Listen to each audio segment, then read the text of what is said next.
Hey everybody, how you doing? Steve Trevino here, and I am flying solo. So the Steve and Captain Evil podcast today is just the Steve podcast, and I happen to know that a lot of you are going, "Oh, don't leave yet, don't leave yet." I know you're bummed out that Renee's not with us. I promise to deliver a decent podcast. It will be much harder without Renae here, and we will talk about why Renae is not here a little bit later. But for now, it is just me, Steve Trevino, and I'm so excited to have this podcast. But I'm also, if I'm being honest with you, a little sad because Renae is not here. And again, we will talk about that later. But we do have to take care of our sponsor, Aztec Chevrolet. As always, looking out for people, hometown, good folks over there, making deals happen for you, making it work, finding the vehicles that you want and need. Aztec Chevrolet, give them a chance. Please, please, please, please. I love those guys. Also, our friends at Old Salt Coffee. We cannot, excuse me, I'm also under the weather, as you can hear in my voice. Allergies are kicking my ass. But our friends at Old Salt Coffee, you know, I got to tell you, I am addicted to that coffee. It is high quality, amazing coffee. There's occasions where I don't have time to make coffee and I'm taking Garrett on the road and I go, okay, well, screw it. I'll just get one of these drive-through coffees, you know, and they're supposed to be high quality coffee.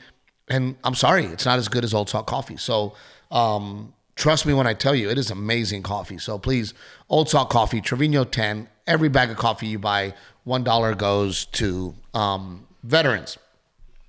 Also, big announcement. Well, first of all, I'm super excited. We've already done this. We've already announced the winner. We did a flyaway picked Cherries challenge, and this week in Austin, Texas, one of our winners, all the way from Pittsburgh, is being flown into Austin, Texas, to be with us at our show in Austin. Hotel accommodations, flight accommodations, the whole thing, all compliments of our friend at Pick Cherries. Well, they're doing it again. Pick Cherries is going to fly you to Vegas, which is in 2 months, December 1st. I will be at the Mirage, and we're talking flights, hotel, tickets to my show, backstage passes. We'll probably film you for our social media. So please, Pick Cherries app, download it, and you will have a chance to win. So, and then Rick, just to make sure, what do they need to do to make sure that they win? Go to pickcherries.com/Steve Trevino, and I'll put it up at the bottom as well. Pickcherries.com/Steve Trevino to win a free trip to Las Vegas to see me, yours truly, perform. And you'll probably get to hang out. You'll probably get to meet Captain Evil. You'll probably get to have a drink with us. It'll be a special, special night for all of us. So please sign up. And a big special thank you to Pick Cherries for continuing to come up with good ideas. So, excuse me. I don't even know where to begin because we didn't have a podcast last week, and that was due to the fact that Captain Evil, Renae, is becoming very, very successful. I'm very proud of her. She booked a commercial and it was cool because she booked a commercial. It's for the Fort Worth Tourist Board. She booked a commercial, then all of a sudden it was one day. She went, they fell in love with her, and then it was all of a sudden 2 days. They fell in love with her again, and all of a sudden it was 3 days, and they fell in love with her again. So the reason we didn't do a podcast last week is because I did not have Captain Evil by my side. I will say, Rick, that it was not that I don't think the world of my wife, and not that I don't think that she does a lot, because I know she does a lot, and I know that what I do is not easy. Being away from the family, not being with the kids, not being in my own home, I know that is difficult and somewhat lonely. This was the first time that the tables had turned. This was the first time that that Renae was lonely. Renae was working. Renae had to be out of town. Renae had to be somewhere other than home, and I was with the kids.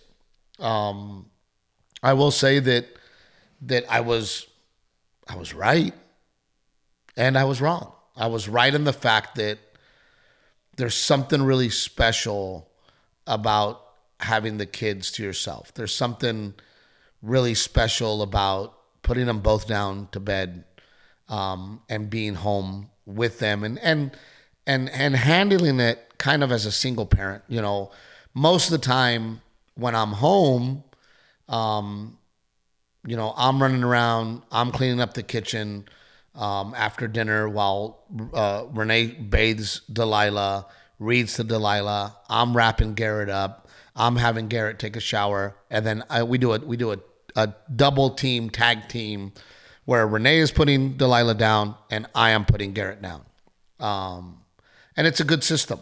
And then sometimes we switch, right? Where Renae will hand off Delilah to me and I'll put Delilah down, and then Renae will put Garrett down. But it's definitely a team situation. Renae's handling one, I'm handling the other one. And then when I'm on the road, Renae is handling both. And I'm sure she has a system. But this time, Renae was on the road. I was handling both. I will say that the positive was that it was really special to put my kids down by myself, and both of them. I will say that in Renae's defense, it was hard. It was difficult because, you know, I was not able to get all the things done that I normally would get done when Renae's here. You know, I'm having to watch the kids. I'm having to continually to follow them around, picking up after them, entertain them. Delilah wants to play Play-Doh. Delilah wants to have a tea party. Garrett wants to play ball. So I'm having to do all of it. And it was very, very, very difficult. And you also think about, you know, those families where, you know, maybe they lost a spouse and now they're going at it alone. You also think about the single moms, right? The single moms and the single dads, more single moms, how they're able to manage every day by themselves, every day having to put kids down. And then you sympathize with people that have more than two kids. There's two parents, there's two kids. You know, you add a third one to that and you go, oh, well, how does that get done, right? So you definitely, you know, I learned a lot. And I will say that out of it, I did learn that you know, Renae does deserve her gripes.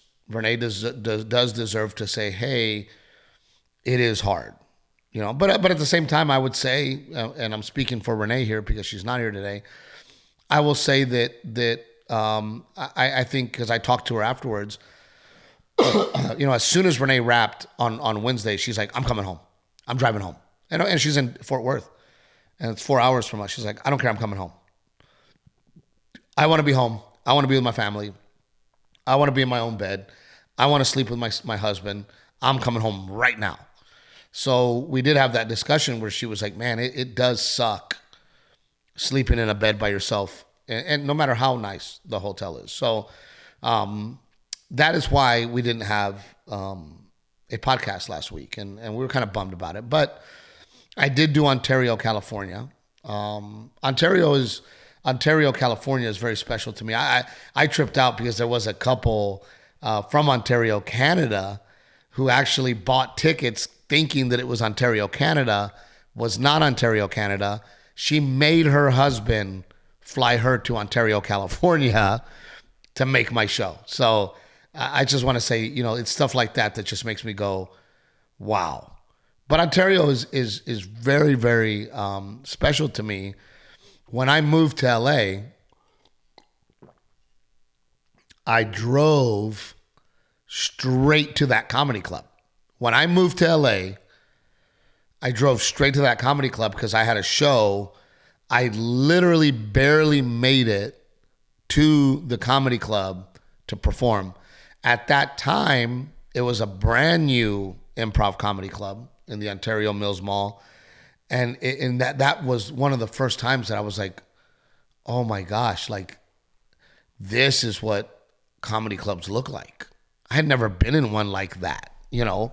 It was brand new. It was shiny. It was state of the art. It was beautiful. It was a restaurant. It was a bar. And, you know, I remember walking in there going, holy crap. Like, you know, and don't get me wrong, the Addison Improv is one of the best comedy clubs in the country where I started. No doubt one of the best. But it's not like this. I mean, this was made specifically to be a comedy club. And I ended up living in a Walmart parking lot in Rancho Cucamonga for 4 months. You know, that's where I would go and sleep. And for those of you that don't know this, Walmart has always been, what's the word I'm looking for? Gypsy friendly. Sam Walton has always said that if you need a place to sleep on the road, choose a Walmart. And they have security, and it's very brightly lit for safety.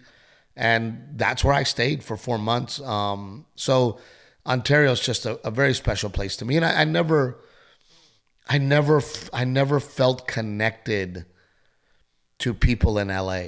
You know, even when I lived in LA for all those years, the people there, and it's hard to put my finger on it. And I know I've talked about it, but I just never felt at home in LA. I never felt at home. But Ontario, and I think it's because Ontario is a suburb of Los Angeles, and they're very working class. And they're the people that commute into LA to work and then come back out to live in Ontario, Rancho Cucamonga. They actually call it the Inland Empire. And I've always just had a real connection with them. So it was nice to go back, and we sold out tons and tons of shows. And it was just an awesome thing. And then next was Halloween. And again, Renae, you know, we've been so busy over here, and Renae had to haul ass to do the commercials and us getting ready for this Halloween weekend. And it turned out to be an awesome weekend. As you know, we went all out. We did make our friend Daniel McCutcheon, who you met on this podcast, his party. He throws an amazing Halloween party. Everybody goes all out, which is everybody. What I like about the party is that everybody played along. Everybody dressed up. Everybody was creative. Everybody had fun. You know, sometimes you go to these adult parties and there's always one dude that is, oh, I'm too cool to dress up. You know, me, Renae, and the Jackson family, Joe Jackson and his wife Casey, we decided to be Kiss. And then Renae bought me these huge. Did you see the boots, Rick? Yeah, it was great. Oh my gosh, these huge platform Kiss boots. Which, by the way, when I found out how much they cost, I'm like, Renae, what the fuck? We're gonna wear these once, you know. But here's what I learned, Rick. How tall are you? 6'4". Okay, so Rick is 6'4". That's a big guy, very tall guy. And I don't know, and Rick, you can answer me this. I don't know if tall guys ever go, I wonder what it would be like to be short. Do you guys ever do that? Never. Right. Short guys like me go, I wonder what it would be like to be tall. What would a day of me walking around at 6'2" feel like? Right? And the crazy part, Rick, is that you don't realize that when you're you have a way of looking at things and the perspective of things. And I know this sounds weird, but like even where you reach down to grab a door handle, like all of it's automatic to you because you've been you your whole life, right? And the way you look, it's just weird.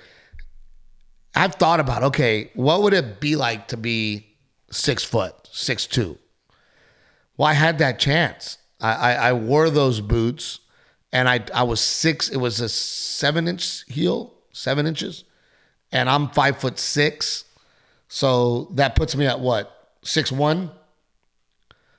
So now I'm 6'1". And by the way, people were freaking out, Rick. Several comments of several people were like, "Holy crap, 6'2" Steve is scary." I don't like 6'2" Steve. This is weird. This is uncomfortable.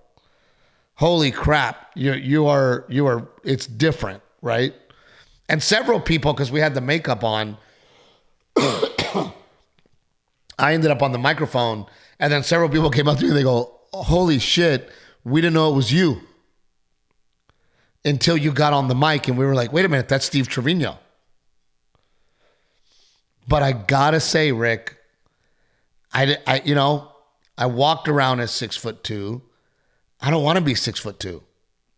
I want to be me, and I like being me, and I like being my height. And I'm glad that it was kind of a social experiment, if you will, of me going, man. Well, first of all, I've never felt short. People make fun of me for being short. I don't feel short. I don't feel that being short has been a disadvantage at all. As a matter of fact, I've noticed as I've gotten older, being short is actually an advantage. I fit comfortably in airplanes. I sleep comfortably in the back of a car. I mean, there's so many things that as a short guy have been a plus. Do I need a step stool to get things out of the cupboard sometimes? Yeah, but it's never bothered me. But man, walking around at 6 foot, 6'2", I didn't think to myself, man, I wish I was this tall all the time. The whole time I was like, I want to go back to being 5'6". I want to go back to being my height. And that's kind of trippy. Do you find that trippy, Rick, or no? Yeah, but to that point, you're right about like fitting into places and things. Like going on a plane sucks. They're in a taxi sucks. There are times that I do wish I was. I don't know if I would say short, but shorter. Well, and what's crazy? We had our Helicopters for Heroes golf tournament on Monday, which was Halloween Day in Dallas, which was not a good idea. We've already talked about it. And we chartered one of those little 4-seater single propeller prop airplanes. Dude, Rick, there's no way you're getting in that thing. No way. None. There's zero way. I mean, our knees were touching, and even the entrance to get into the plane would have been impossible for you. Impossible. So I don't know. I learned a very very valuable lesson, right? Of hey, be happy with what God gave you, right? Be okay with what God gave you, and Halloween, walking around with those boots, seeing life from a 6'2" height, made me realize that, man, I am really happy to be me. And I am really happy. And I think that, man, in this society, people are so concerned with their looks and so concerned about aging and so concerned about, a lot of people lose weight because they want to look good, not because they want to be healthy. You know what I mean? And it's sad, right? I mean, it's sad that a lot of people put their body through all kinds of stuff because they want to look good. And then that becomes a little bit of body disformation of their perspective of what looking good is. You know what I mean? I do. And I don't want to lose weight and be in better shape because I want to be attractive. I mean, I'm very, very lucky that I have the wife of my dreams, that I don't want a different woman. I don't want a different wife. So I don't care if anybody else thinks I'm attractive. I want to be healthy. I want to live longer. I want to I want to be better. I want to function better. I want to be able to play baseball longer with my son, to coach jujitsu longer with my son, to play softball as Delilah gets older and have the stamina. Those are the reasons I want to get healthy.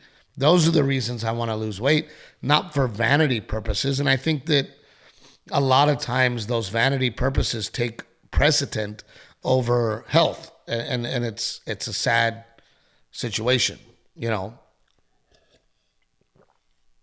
But we had a great time Saturday. Sunday woke up, relaxed, hung out here at the house. Didn't do much Sunday.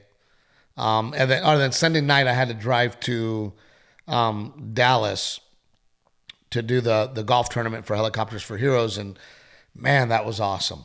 You know, we ended up raising about $50,000, and huge success.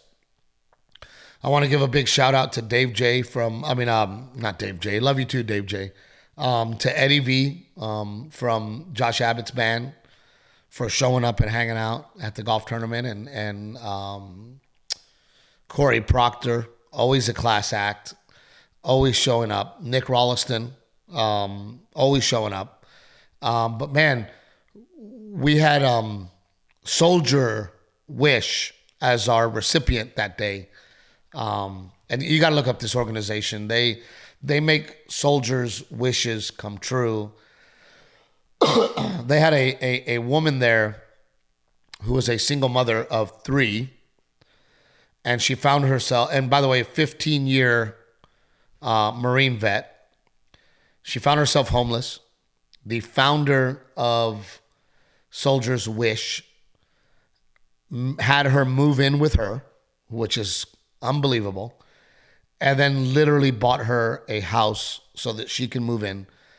And you know, she told her story, and man, we got emotional, and it was beautiful. And we ended up raising money for Soldier's Wish at our golf tournament as well. And it just feels good to give back, and it feels good. And you know, poor Garrett. You know, Garrett said, "Dad, you know, you said you were going to sleep in our house for the next 18 days.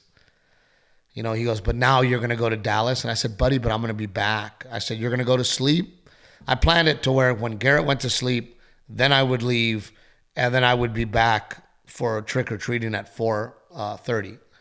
But Garrett was very upset, and he came up to me and he said, "Dad, you know, you said you were going to sleep in our house for the next 18 days. And I said, "Buddy," I said, "I gotta go and I have to sacrifice, and it's for veterans." And he completely understood, and he said, "You know," and it was so cute because he goes, "Well, since it's for veterans and you're not going to a casino, you can go."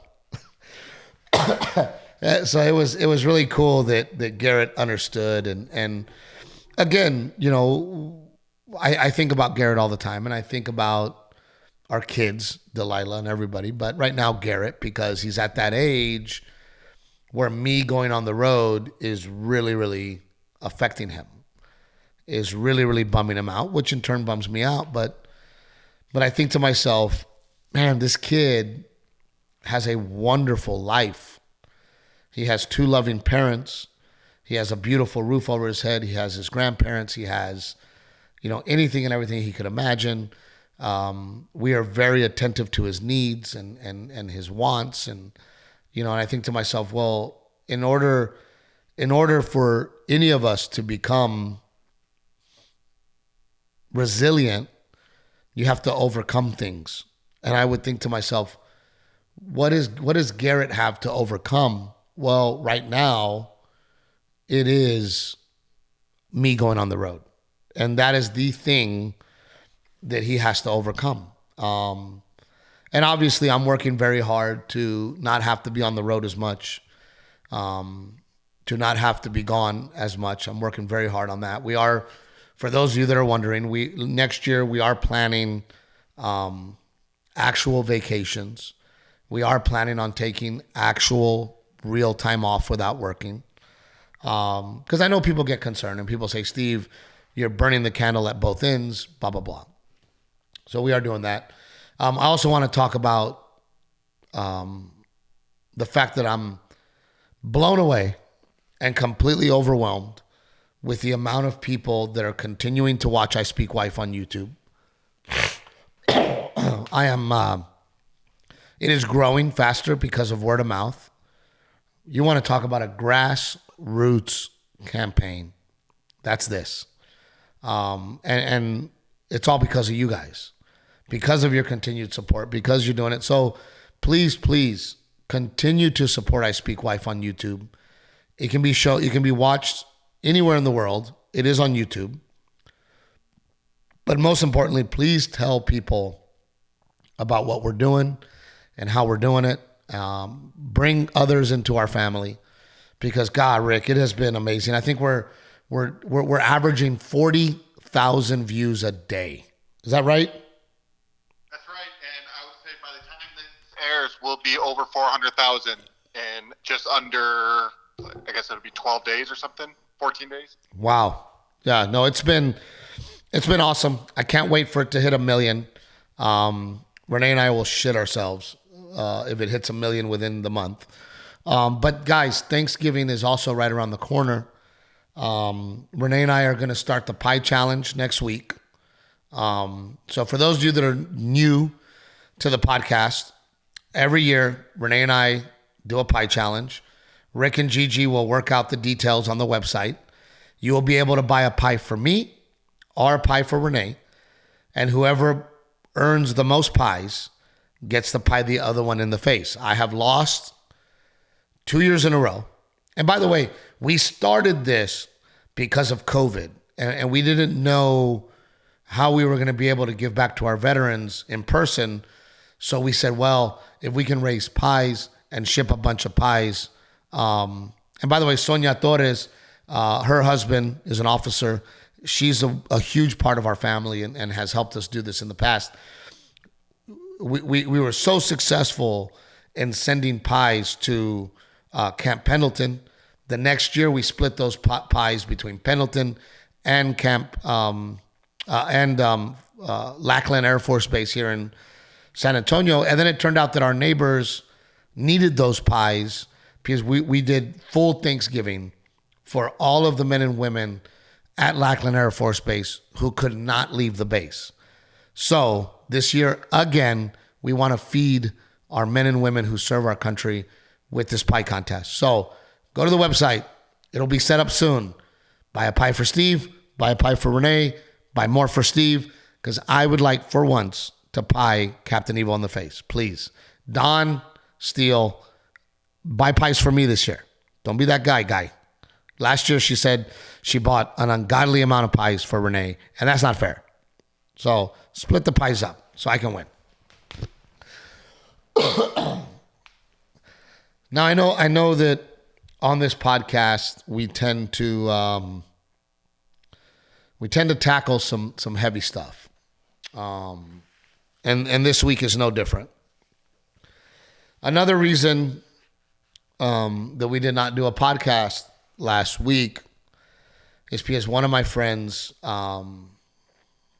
decided that living life was not worth it any longer. He ended up taking his life and committed suicide. As a matter of fact, today I will be driving home to be at his rosary and his services. Tomorrow is the funeral. I'm so happy to say that because of my affiliation with Helicopters for Heroes, we were able to get the family therapy immediately. Our friends at Kill 22, another nonprofit that we do business with, immediately answered my call, immediately called his ex-wife, his girlfriend, his kids, and immediately started therapy. My friends at Helicopters for Heroes have decided to also help because Eric is a veteran. And the veteran suicide rate is through the roof. And if you've ever been to my show, at the end of my show, I always salute the veterans. I talk about mental health. I talk about the fact that 22 a day are committing suicide in our country every single day. It is now up over 30, by the way, after COVID. So it's just been a very tough situation for me. Childhood friend, junior high friend, high school friend. It's just heartbreaking. Also, for those of you that are saying, well, why is Renae not there? Renae and I are also dealing with something very, very heavy with Renae's family. We do not care to discuss at the moment, but we are open, we are honest, we are real, and we will talk about it. We will talk about it, and we will let you guys know what is going on in our family. So let's just say that it has been a very rough week for the Trevino family. I wanted to do this podcast because you guys deserve it. I wanted to do it for myself. We were afraid that Renae was not going to be able to gather herself and make it through the podcast because the news is very fresh. But we will keep you guys informed. We love you very much. Please, please, please continue to watch I Speak Wife. Please tell people about our podcast, Steve and Captain Evil. Pick Cherries, Old Salt Coffee, Aztec Chevrolet. Guys, we can't thank you enough for your love and support. And believe me when I tell you that talking to you guys helps us as much as it helps you. Believe me. So many times after my shows, people say, you got me through this, you got me through that. We love watching the podcast. It helped our marriage. It helps our marriage. It helps our marriage. It helps our sanity. It helps our mental health. So we are in a marriage, guys. You help us and we help you, and together we help each other. So go out there, be kind. Like I wrote on my Facebook post about Eric, I said, if there's a few things that we've learned from Eric's suicide. Number one, check on those old friends. Take a moment to think about those friends that you were so very close to in elementary school and junior high and high school. And because life gets a hold of us, you're no longer as close as you were back then. Take a moment to check in on them. Send them a message on Facebook. Send them a message on Instagram. Shoot them a text message. Call them. Check in on them. Tell them you miss them. Tell them you love them. Tell them that hopefully soon that you guys can hug each other's necks. The other thing I hope that we learn from this is that tomorrow is not promised. The sooner that you realize that one day you will not wake up, the sooner you will start living your life to the fullest. And then last thing that I hope we learn from my friend Eric is that it is not weak to ask for help. If you need help, seek it, ask for it, look for it. My friends who are veterans, Kill 22, look them up. I assure you that they will reach out immediately. Me and Renae love you guys so very much. Thank you for listening. Thank you for supporting us as always. Until next week.